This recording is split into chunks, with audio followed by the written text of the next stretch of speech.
मंडळी, तुमचं आयुष्य आर्थिक संकटांनी भरलेलं आहे का? मनातील इच्छा पूर्ण होत नाही का? मग पापमोचनी एकादशी हा असा शुभ दिवस आहे ज्या दिवशी केलेले साधेही उपाय जबरदस्त परिणाम देऊ शकतात. होय, चला तर मग चैत्र नवरात्रापूर्वी आलेल्या या पापमोचनी एकादशीचं महत्त्व, पूजा मुहूर्त आणि विशेष उपाय जाणून घेऊया. पण त्याआधी आमच्या चॅनलला सबस्क्राईब करा. तुम्ही जर हा व्हिडिओ फेसबुकवर पाहत असाल तर फेसबुक पेजलाही फॉलो करा. पापमोचनी एकादशी होळी आणि चैत्र नवरात्राच्या दरम्यान येत असते, जी पापांचं शुद्धीकरण करते असं मानलं जातं. नावाप्रमाणेच ही एकादशी भूतकाळातील पापांसाठी क्षमा मागण्यासाठी समर्पित आहे. ही एकादशी वसंत ऋतूमध्ये येते आणि या दिवशी भगवान श्रीकृष्णाची पूजा करणं विशेष शुभ मानलं जातं. एकादशी कोणतीही असो, त्या दिवशी भगवान श्रीहरी विष्णूंची पूजा करण्याचा प्रघात आहे. त्यानुसार एकादशीचा उपवास करून सकाळी अंघोळ करून भगवान श्रीहरी विष्णूंची पूजा करणं अपेक्षित असतं. या दिवशी भगवान श्रीहरी विष्णूंना दुधाचा, पाण्याचा, पंचामृताचा किंवा 1000 तुळशीच्या पानांचा अभिषेक करता येतो. अभिषेकाच्या वेळी ओम नमो भगवते वासुदेवाय हा मंत्र आवर्जून म्हणावा लागतो, ज्यामुळे विष्णू कृपा होण्यास मदत होते आणि आपली पापही नष्ट होतात, असे बऱ्याच जणांचे अनुभव आहेत. यंदा पापमोचनी एकादशी 25 मार्च रोजी साजरी केली जाणार आहे. ही पवित्र एकादशी अपार पुण्य देते असं म्हटलं जातं आणि जी लोक हे व्रत पाळतात त्यांच्या पूर्वजांना दिव्य क्षेत्रात मोक्ष मिळण्यासही मदत करू शकतात असं म्हणतात.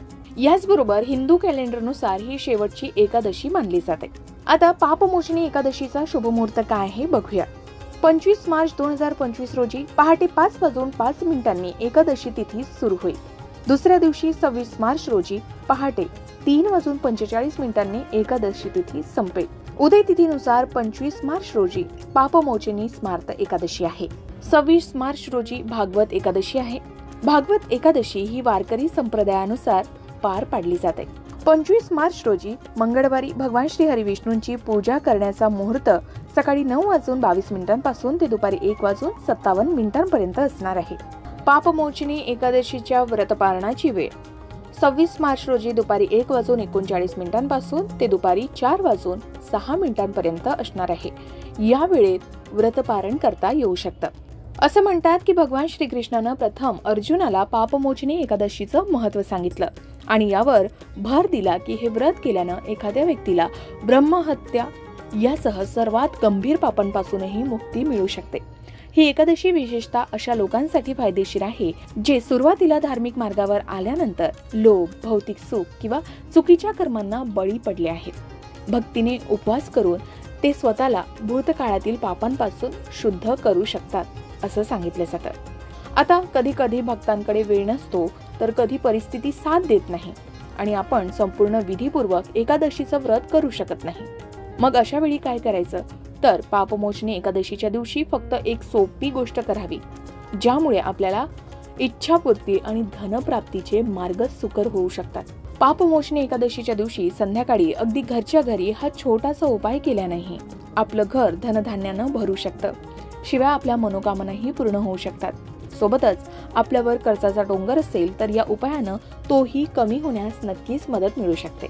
ते म्हणजे भगवान श्री हरी विष्णूंना फक्त एक तुळशीपत्र अर्पण करावं आणि ओम नमो भगवते वासुदेवाय हा मंत्र 11 वेळा जप करावा. हा उपाय अतिशय प्रभावी मानला जातो, कारण तुळशीपत्र अर्पण केल्यानं भगवान श्री हरी विष्णू त्वरित प्रसन्न होतात.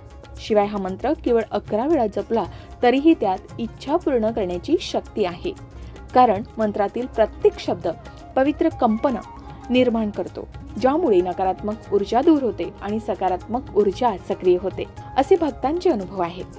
या उपायाला अजून प्रभावी करण्यासाठी सकाळी किंवा संध्याकाळी स्नानानंतर हा उपाय करावा. तुळशीपत्र स्वच्छ पानानं धुवून अर्पण करावं. जप करताना मनोभाव ठेवावा आणि भगवान श्री हरी विष्णूंची प्रार्थना करावी.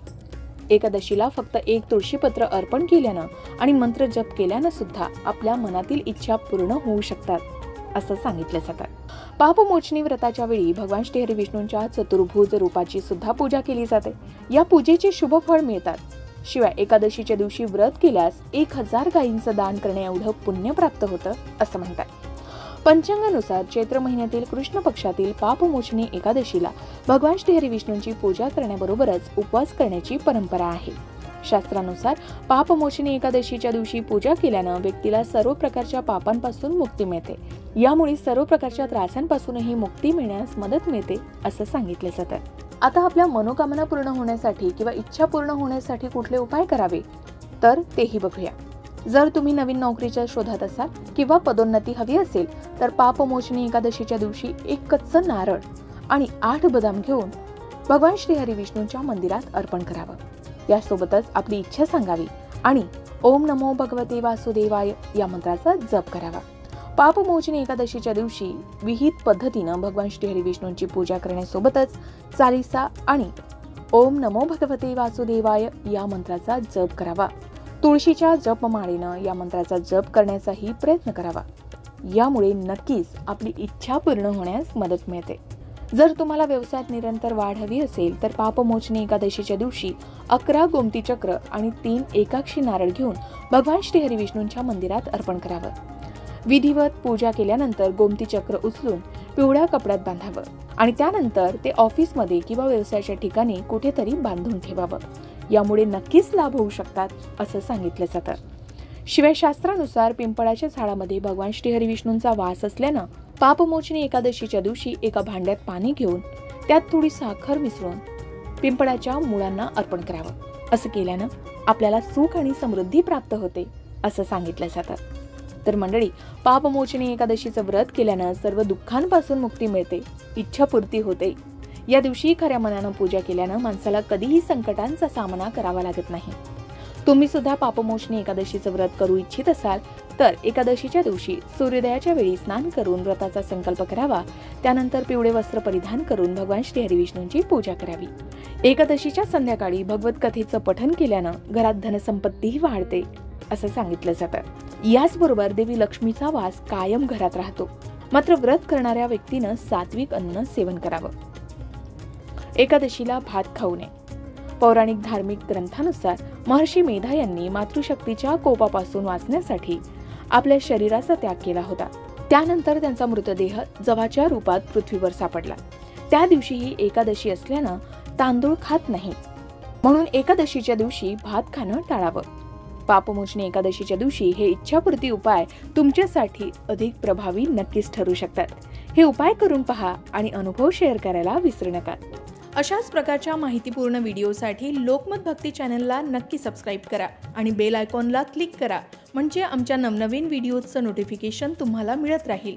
तसेच योग्य आध्यात्मिक मार्गदर्शनासाठी लोकमत भक्तीच्या फेसबुक पेज आणि इन्स्टा पेजला लाईक आणि फॉलो करायला विसरू नका.